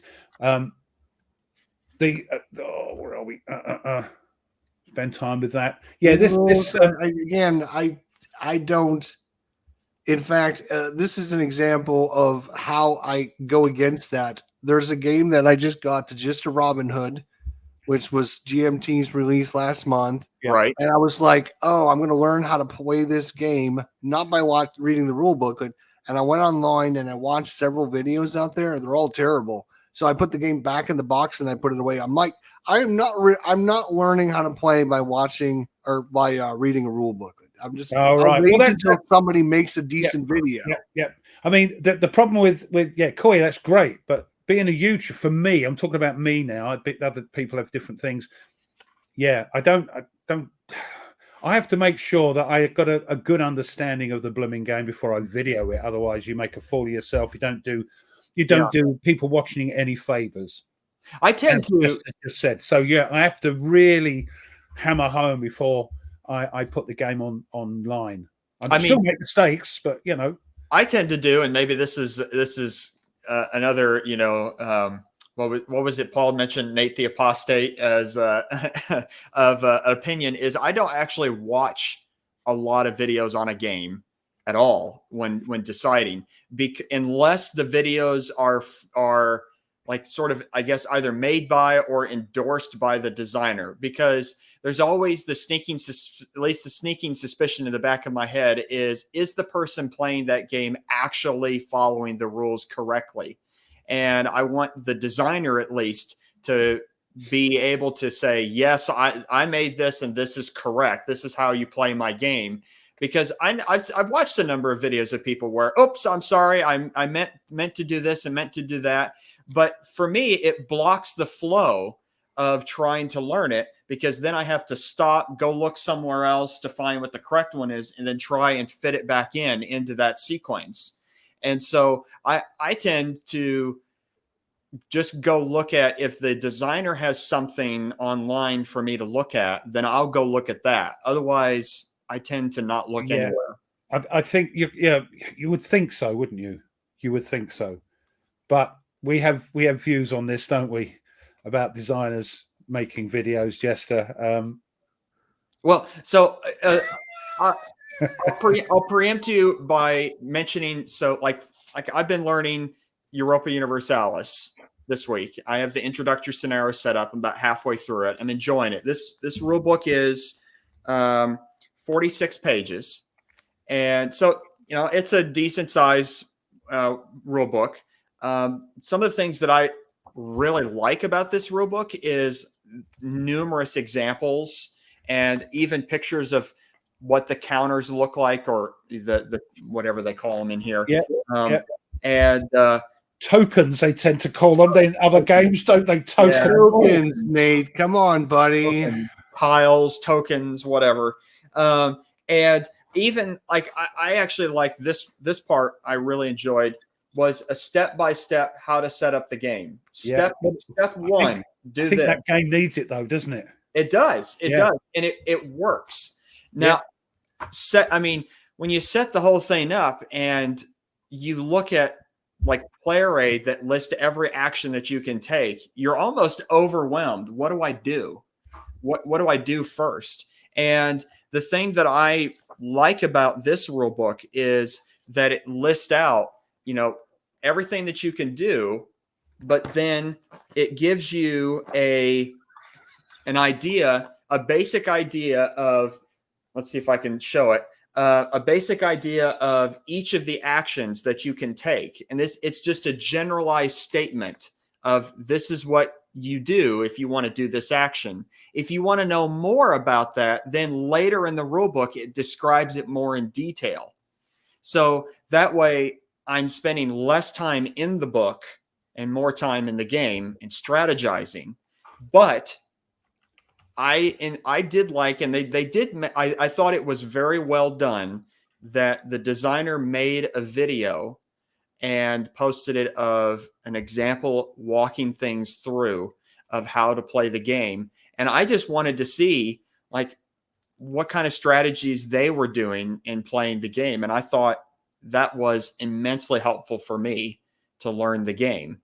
And I know there's like a gazillion videos about Europa Universalis out there. But I was only going for that designer. Yeah, you see, you're talking about my videos when I go, oops, made a mistake here. I'm just going to do this and put that in. Yeah, I wasn't going to say it, but yeah, but that's how I do things. And I will watch any video, bad or good, because if I watch a video and they're playing it through and I watch another one, then I think, oh, hello, he did it that way. Then that's another thing I remember. So when I get the rules out, I know which one is the correct one. We all make mistakes. The problem with designers making videos is they're designers and not videoers or not personalities. That's the only problem, really. Right. But yeah, no, let's have a look, see what the old... yeah, don't work, Nordic. Doesn't work. Well, some, like, for instance, I've seen there's like a teach and play of Pacific War with Mark Herman from where Fred Serval, I think that's how you say his last name, and Ardwolf, they were playing it, but they were using the Vassal module. And so you could see everything much clearly. Yeah, YouTube videos, I'm not saying because but other people's YouTube videos are great help, regardless of whether or not they make the mistakes, because there's going to be some things they are, everybody gets things right. Lots of things you do wrong, because videoing and trying to get the rules right, it's a juggling thing. This is where I me and Ruff, we differ a little bit on our views on things. My thoughts have always been, learn the best you can, watch some videos, read the rules, whatever you got to do, and then put it on the table and play it. Yeah, because the only way for you to learn it is to play it. And if that's you make what I'm mistakes, doing. You do bad things, whatever. The only way you're going to know that is by playing the game. Yeah. And there's been several times that I put a game out and I set it all up and then I put it away for whatever reason. And then later I'm sad because I'm like, I really wanted to learn that game and I had my opportunity and I didn't do it because I didn't pull the trigger because of X, Y, or Z. So sometimes, you just got to bite the bullet and just play the game, whether you want to or not. If it's like, oh, I don't think I know how to play it yet. You know what? Do the best you can. Well, I've changed my way of doing things slightly now. So making sure I read the rules so I get some of it right, 90% of it right, and then play it a few times before I video it. I'll play it through a couple of times before I video it. I'm now doing that. So I get, because there's nothing more better for me as a YouTuber than to feel comfortable with the game. And Skies Above Britain, because I did that and played it through and fiddled about with it and looked at rules and got it before I put it on the channel. And yes, sure, I made a couple of mistakes and people are kind enough to point them out. They're not huge, game-changing things. I feel comfortable and I'm enjoying videoing it as well because I can relax slightly because I'm more au fait with the game. Mm-hmm. And rather than sort of thinking, what have I got to do next? What have I got, making sure everything's all right. But but that's what's different about everybody's different. I will say, though, concerning about like making mistakes and moving on, though, is that sometimes it doesn't always work out that way. And it can be difficult. Like me, I'm very much of a perfectionist and I want to play it correctly. And it bothers me a lot when I do make a mistake.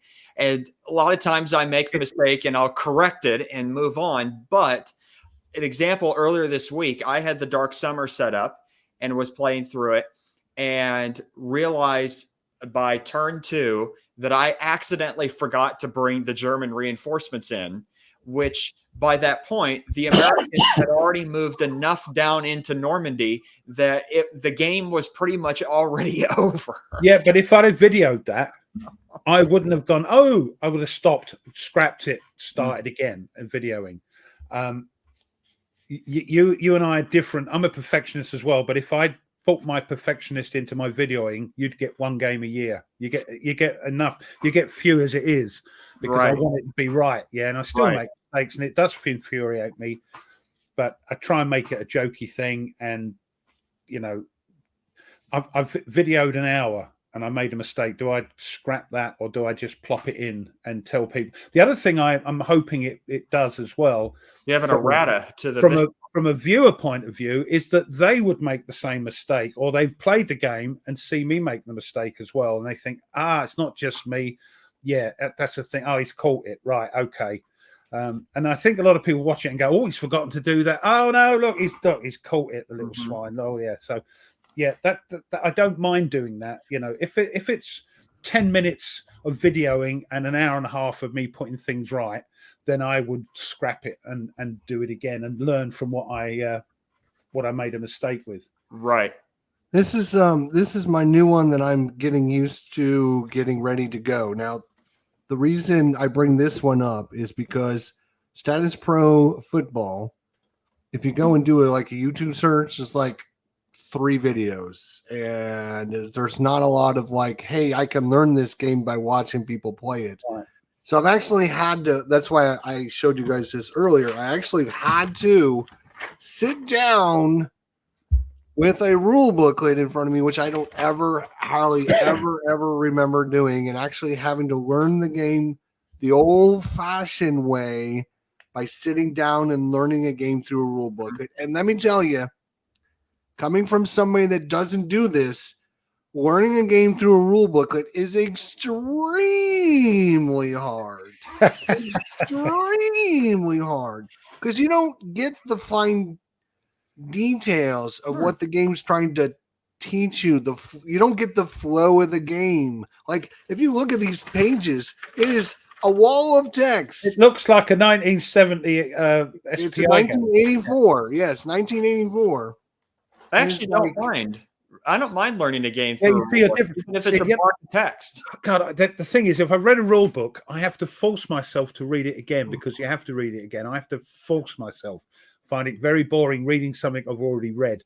But that's the brilliant thing. We're all so very different. I'm just going to go through some of the chat. I cannot believe people actually learned back in the day before YouTube, like by reading a rule booklet. Are you kidding me? Oh my God! You don't all they had from some companies was you sent a stamped addressed envelope and sent them a question that could be answered yes or no. You know, it's how things have changed. Right here, there we go, Ruff. There's your little envelope to put your little. Yeah, I know. It's here's your question and answer thing right there. The Avalon Hill Company, 1984. But so, like I said, I learn games just reading the rule book. But how I do it is that I break the rule book down. Wait a second. Okay. Look at this rule booklet, and you hold up your rule booklet. We're talking about 2 different animals. That's quite a wordy. That's quite a wordy rule book, to be fair, Nate, isn't it? Quite wordy. Yeah, but it's got examples of play. It's got pictures in it. You don't have a book from 1984. I want to see you in a game. Give me 1 second, my friend. Give me one. We've all got them. I want to see a 1984's game. Take care. Nordic, we'll see you later, buddy. I was just going to give away Knock Paris. Too bad you're not going to be here to win it. He's not around for that, is he? I can't do that. Damn Tin. I can't do that. This is just me. Yeah, this is it. We're so different. Here we go. We got the American Revolution from 1972, and yeah, and huge. There you go. Oh, there sorry. Show that I do have a game. I covered you up with the comment. Show it again. What?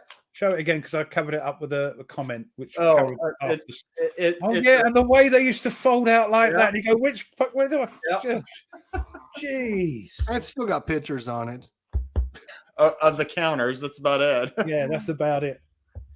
It's again, coming from somebody that doesn't learn by watching a rule booklet, trying to learn a game through a rule booklet is extremely difficult, because you miss the flow of the game. You miss what they're trying to say. You're moving, wait a minute.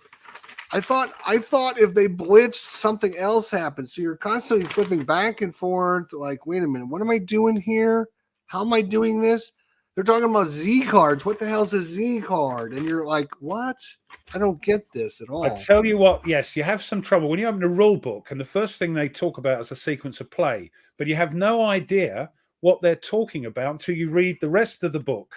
Right. So you read the sequence. I'm having it with A Glorious Chance. She's got a very detailed, because it's Gina Willis, great Skies Above Britain. Very detailed sequence of play. You're reading it, and you haven't got a clue what they're talking about. When you put a ship here and that thing, and they move all ships from here, and you think, because you haven't read the rest of the rule book. So that's my little beef about rules, is they tend to put the sequence of play first, okay, but you haven't got a clue what it's on about. I will say, though, that part of something else that is helpful to learn big rule books is sort of the mindset walking into a game in the beginning. Is, there's been a number of times where I have come to a game and I've spun my wheels going through a rule book, can't figure it out, and then the next time I come back to it and just say, I'm going to take it slow and I'm going to work my way through. And it's not a competition. There is no end goal in mind of, having to finish an assignment or whatever. I'm just going to take my time slowly through this and enjoy the process. And once I changed my mindset, then things started clicking more for me in that rule book. And this assumes that most designers, because they love, their children, their games are their children, and they love questions and they will answer them and encourage you to play the game. There are some designers who just don't bother. They think, why don't you know what that rule means? It's obvious, isn't it? And sure, but there may be somebody that's not played a war game and go, oh, this looks interesting. And you got another convert. Maybe, yeah. Do I like flowcharts? Do you like? Yes, there's some games that have flowcharts. One that tends to. Labyrinth has one for the solo. Yes, and I think flowcharts can help learn a game. Point Blank is just flowcharts for the AI for the solo. So yeah, I think flowcharts, if you're trying to learn a game, they're fine because you can read it and go, "Oh, this is what I'm supposed to be doing." Hey, Tony's here, by the way. Hey, Tony.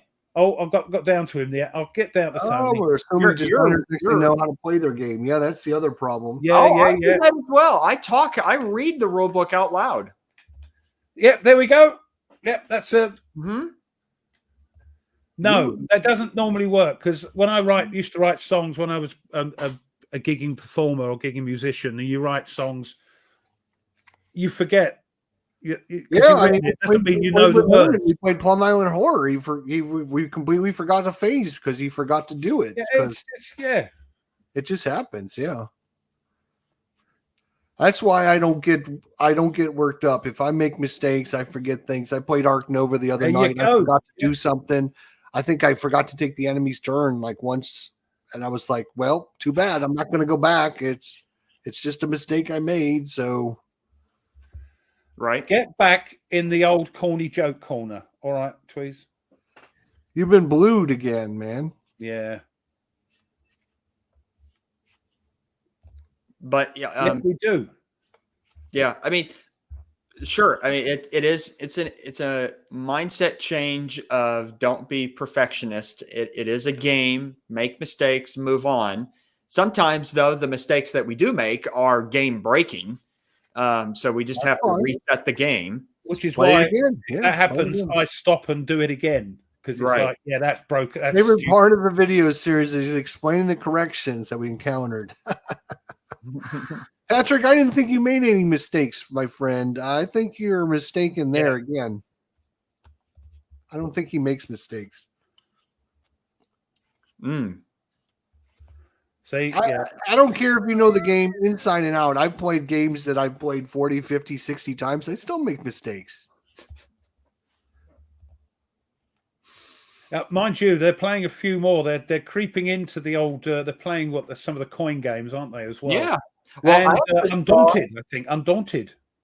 Interesting enough, I actually saw on one of his videos not too long ago. Downfall was on the shelf behind him. Yeah. Oh crikey, I have trouble with that. That's got more than 10 pages of rules. And we have Harsh Rules. I'm joking. Anybody ever watched Harsh Rules? He does a really good job. Yeah, he did on ASL. No, he did. I haven't seen them. He's done it on all the games. I've got to watch his Empire of the Sun. He's done one on that as well. Mm-hmm. I know he's done memoirs. He's done. I'm trying to think of. He's done the Churchill game. He's done quite a few good ones. He's done Last 100 Yards. Those are great ones to learn from for sure. And somebody mentioned this as a joke earlier, and like finding someone like Mike Butterjelly or Herman or whoever that already knows the game to teach it to you. We are lucky as so much YouTube. easier than trying to learn it through a rule book. Oh my God. We are lucky as YouTubers that we know designers and we can get together and play the game with the person that designed it. I mean, if we would have had to try to learn Wolfpack without Mike there teaching it to us, or Mike taught me how to play Mr. President. Are you kidding me? Oh my God. I was impressed for how quickly, like Wise Guy, he got Mr. President earlier in the week and just picked it up and was running away with it.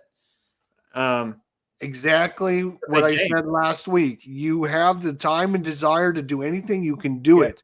He wanted that game. He talked to me about getting the game from me. And also, like you know now, he's on his summer holes, so he's got plenty of time. He's a professor at uni, isn't he? So Look at him. I like his new logo, Tony. Yes, awesome. show that off. Isn't that great? I like that. Much cleaner. Love his new logo. Did he AI that, or did he make it himself? I think he designed it himself. Yeah. Nice. Really good job, Tony. I like it. Yeah, it's very good. flashy. It is good.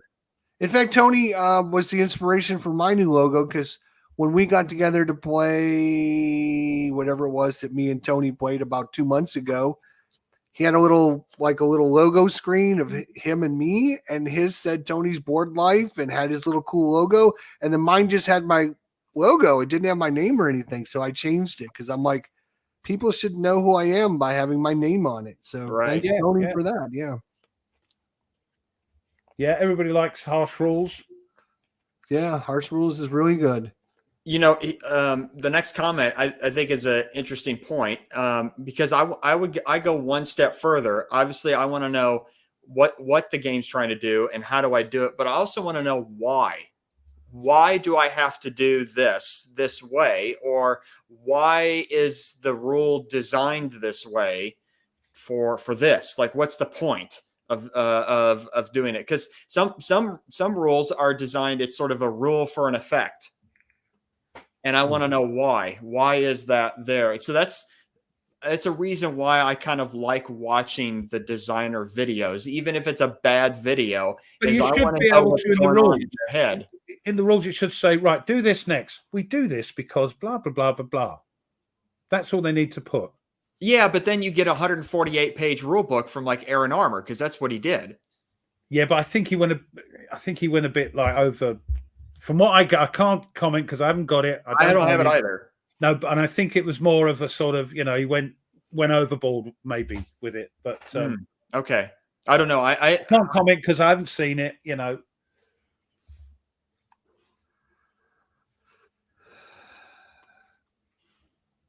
What? Okay, Mike. I think we're having trouble with this. Yeah. Yeah, it's basically just following things through the book, isn't it?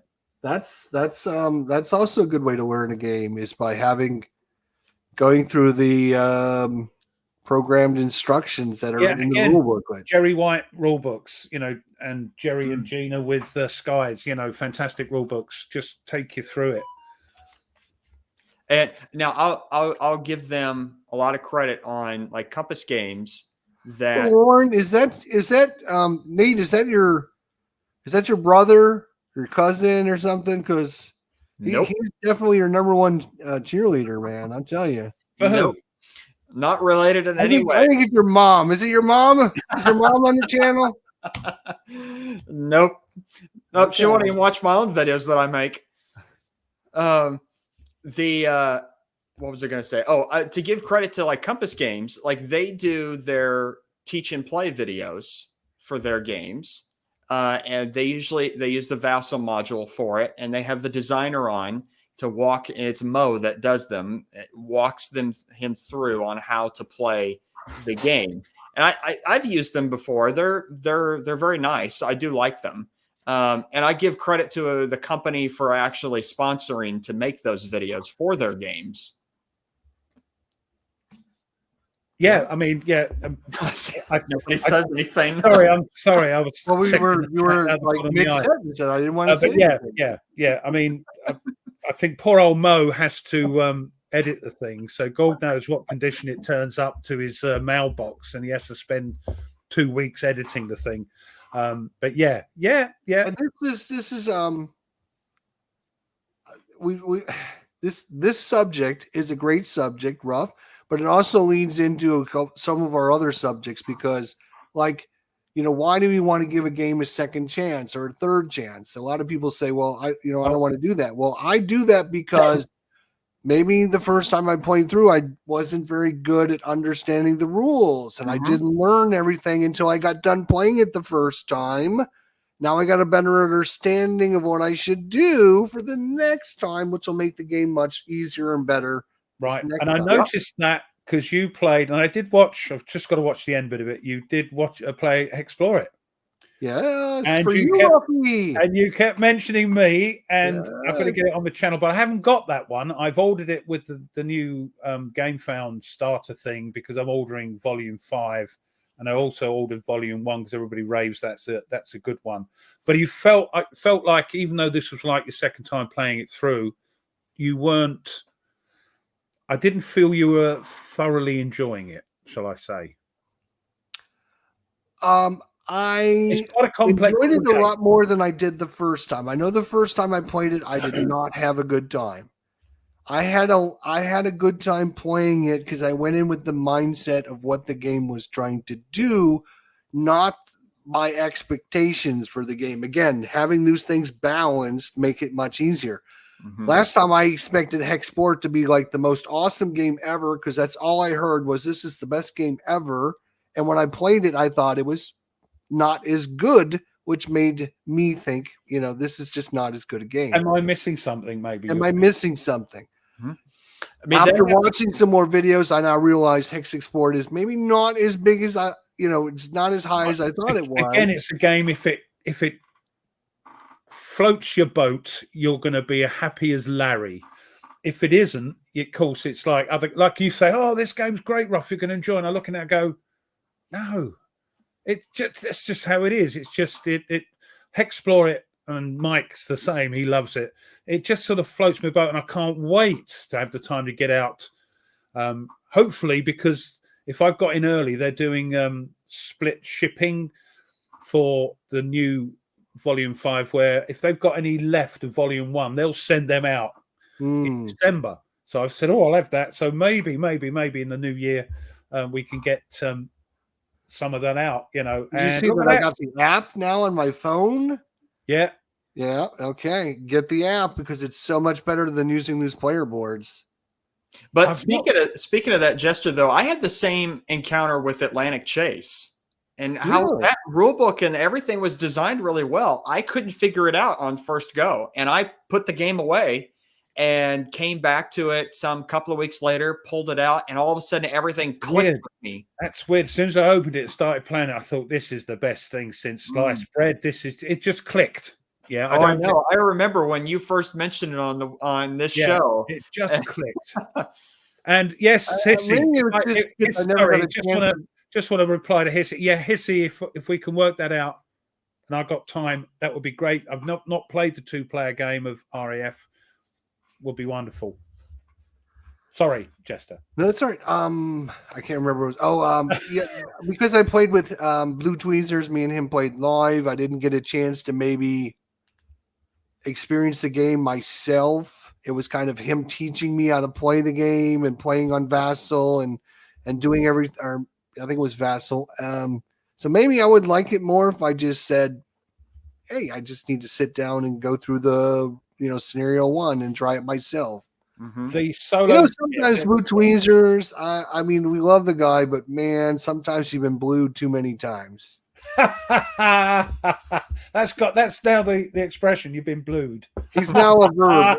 Blue Tweezers is now a verb. You've been blued, my friend. Yeah. But that is something I approach nearly every game of I presume I know nothing. I presume that I'm dumb. I don't know anything about anything. And I walk through, oh, okay, this is what the game is teaching me. This is what this means. This is what this means. And I slowly build my level of knowledge. Wow, Nate, we couldn't be any more different. I swear to God, me Nate. too, right? Because I go in saying, I know all this stuff. I just need to know how to extract it from you. Like, do you have zone of controls? Yes or no? Do you have supply? Yes or no? I already know all this stuff. Right. I don't need to know the extra crap. But every game, Just tell like me even whether or not you have control can be different. Wow, Nate. I mean, We are. I'm not your father, Nate. The I'm three of telling us you. are so different in the way we look at Jeez. games, but that's great, isn't it? Yeah, Otherwise, it's it good. would be It's boring. great. Of course. It's just, I Yeah. just cannot believe how different. Yeah, but yeah, we all think we're the same, but in many ways we are. But in many ways we are just different animals. Well, you know, he's starting to buy some solo games now, so we're converting him. Yeah, we're getting over slowly, because I know we could have because you did a video on why we play solo games. We could have a chat about, on here about why some people love them and play nothing else. Some people play both, and other people won't touch a solo game. Like Stigler. A solitaire. Yeah, like Stigler, and that's fine. But I want to know why. Maybe we could have that as a subject later on down the road sometime. I'm willing to discuss it. Yeah, it's interesting from a sort of social point of view. While there's such this, there is quite a lot of, for solitaire games. There is a lot of such a dichotomy of people. Yeah, I'll play them. No, I won't touch them. Or yeah, I'll play the odd one, but I like playing two-handed. That it's right. Yeah. Well, speaking, since I just saw his comment, he reminded me, speaking of videos, I'm still waiting for Blue Tweezer's video on Knock Paris Railroad rules. Yeah, I keep mentioning it, but he's, yes, we'll do that. Because he thinks, I think what it is, he looks at me when I ask him, he goes, why don't you understand it, you fool? It's, but yeah, you'll get them one day. Everyone learns and plays differently and experiences things differently, but man, I can't believe how different we are. That's crazy. Yeah, that is crazy, isn't it? You would think the community would find one another because of similar tastes and similar likes, but it's not the case at all.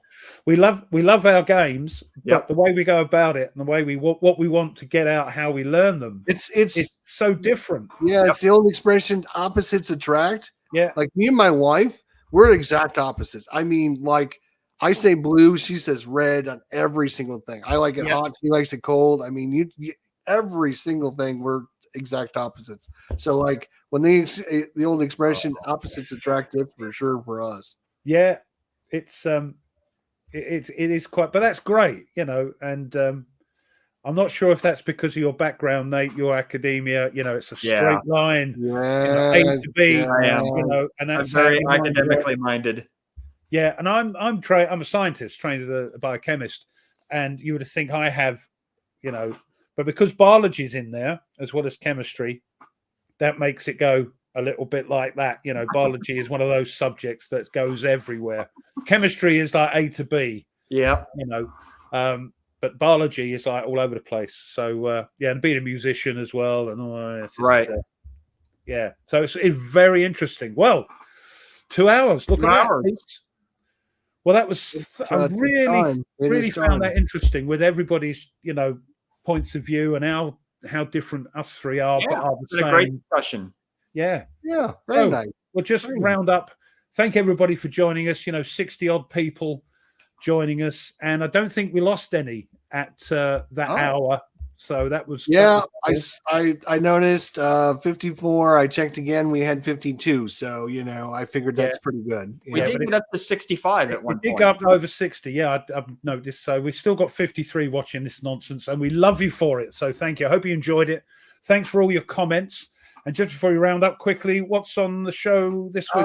So one thing for my own personal use is tonight at 7:00 is Digital to Dice over at Dave Garner's channel. If you're a sports guy, It's their 5-year anniversary, so they're having all the sports YouTubers coming on and saying hi and stuff. So I'm going to be on Digital Tonight with them sometime between 7 and 8 o'clock tonight. So if you're familiar with Dave Garner's channel, go check it out tonight. I'm also going to be playing Status once I figure out how to get through this wall of text. I'm going to try and play some Status Pro Baseball first time on the channel, and that's what I got coming up. What about you, Nate? I'm going to be still working on Europa Universalis, but after I finish that, I am going to try Mr. President again. Ooh, All right, good. Really? Yes. Yes. Are you going to do that with your buddy or just yourself? Just myself. Okay. You need a bit of a big table. You've got a big table, though, haven't you? Oh, yeah. It's quite a nice. And I've got to get that out again. I might wait until the update pack comes in before I try. Yeah. So that's what I might do, but other people are playing it. I've got to do a couple more unboxings. Got a couple of Thomas's Historic Wings boxes to unbox. Also, a Glorious Chance I want to unbox and show people, and then I can get back with the boys and the Spit Pilots and tackling those nasty Germans on Skies Above Britain. So hopefully I'll start videoing that next week. So don't worry, I haven't forgotten. It's just things happen. So there we go. Next week it's on your channel, Jester, and you're doing the subject. I've only got the subject. Yeah, it's falling back to me. Yes, thank God. So we'll find... I'm never sure if he's mucking about or taking the pee. Oh my God! Thank God, it's for me next week. Woo! Yeah, Lysanders. Yeah, that's what I'm waiting for. Just we'll bring that to you as you can. Okay. Well, thanks everyone for joining in the chat. Thank you, everyone. Thanks, Jester. Everybody. And we love you for sticking with us and putting up with us. And we'll see you all next week. Until then, as always, you take care and goodbye. And we love you all.